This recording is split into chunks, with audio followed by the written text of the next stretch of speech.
بسم الله الرحمن الرحيم. الحمد لله رب العالمين، والصلاة والسلام على أشرف المرسلين. أيها المشاهدون، تحية من عند الله طيبة مباركة، فالسلام عليكم ورحمة الله تعالى وبركاته. يطيب لي أن أتعاون مع المركز الثقافي الإسلامي لولاية بشار في تقديم هذه السلسلة من الحلقات المتعلقة بالتربية الوالدية، التي يمكن أن نتحدث في مطلعها عن بديهيات التربية التي ينبغي لكل مرب ومعلم وشيخ وإمام وداعية أن يعرفها، لأنه يتعامل مع الكائن البشري. هذه البديهيات هي المسلمات التي ينبغي لكل من يقوم بهذه الواجبات التربوية أن يكون على علم واطلاع بها، حتى يتمكن من ممارسة هذا الفعل بشكل طبيعي. إن التربية الكاملة، الدستور الكامل، هو كتاب الله سبحانه وتعالى وسنة نبينا صلى الله عليه وسلم، ولذلك فقدوتنا في هذا المجال، في التربية، في إنشاء الجيل، في بناء المجتمع، علينا أن نعود إلى رسولنا صلى الله عليه وسلم وإلى تربيته وإلى أساليبه المتنوعة. فهو قدوة، هو نموذج، هو سلوك، هو عمل، هو قرآن كان يمشي كما وصفته أمنا عائشة رضي الله تعالى عنها. التربية بديهيات كثيرة أحصيتها في أكثر من 20 بديهية، لكن أكتفي في هذه الحلقة بذكر بعضها فقط. البديهية الأولى هي أن التربية عبادة. لا يظن الفرد وهو يقوم برعاية أبنائه وتربيتهم وتنشئتهم ومرافقتهم والإحسان إليهم أنه بدون أجر، فكلنا يعلم أن كل عمل له ثوابه وله أجره وله أجرته أيضا، إذا صح هذا التعبير، لأنه سيجد النتائج المادية الفعلية في حياته ويجدها أيضا بعد مماته.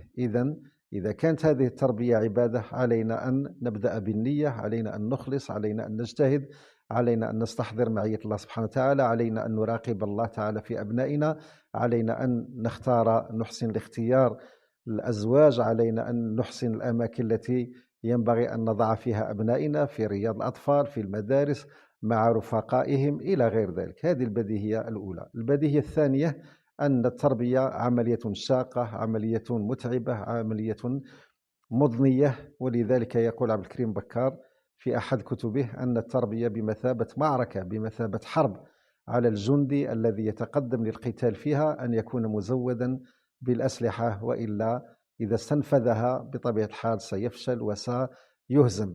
التربية أيضا من بديهياتها أنها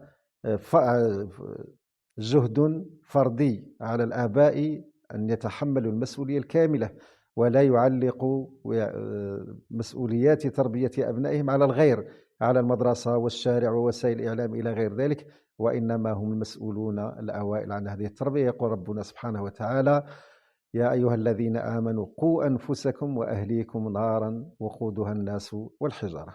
التربية أيضا عملية اجتماعية، ولذلك المجتمعات بمختلفها أوجدت المؤسسات التربوية التي تعين هذه الأسرة على أداء وظيفتها ورسالتها، بداية من المسجد والكتاتيب، واختيار جماعة الرفاق، وإيجاد النوادي ووسائل الإعلام الهادفة المسؤولة المتزنة الملتزمة التي تسهم في هذه التربية.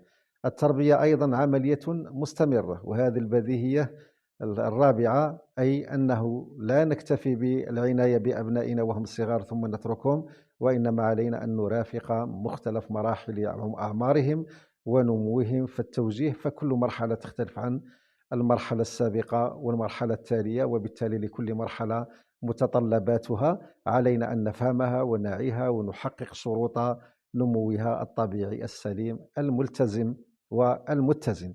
أيضا من بديهيات التربية أنها ليست نية حسنة.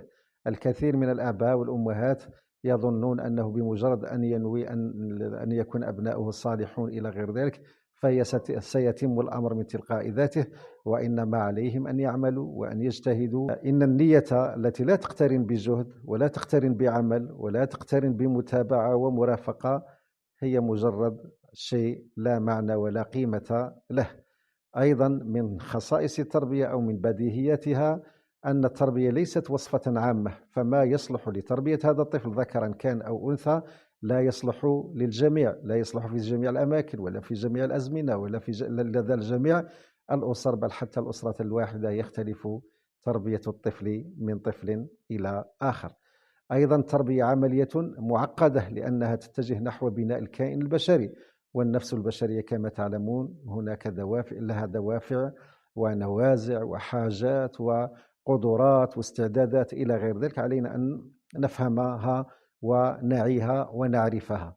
أيضا التربية فن، فتحتاج هذه التربية إلى لمسات، إلى فن، إلى حسن التعامل بشكل إيجابي بشكل بناء لا يؤدي إلى الهدم.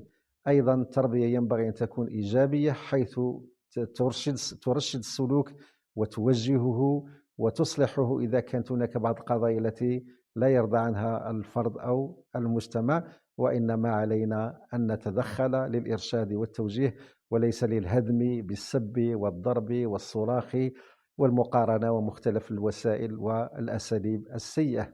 من بديهي التربية أيضا أنها عمل إنساني، فنحن نعلم أن كل الحيوانات والحشرات وما خلق الله سبحانه وتعالى لا تحتاج إلى تربية، لأنها تنمو وتقوم بكل وظائفها بشكل غريزي، في حين أن الإنسان ينبغي لنا أن نعتني به ونصبر على ذلك حتى يمكننا أن نصلح حاله.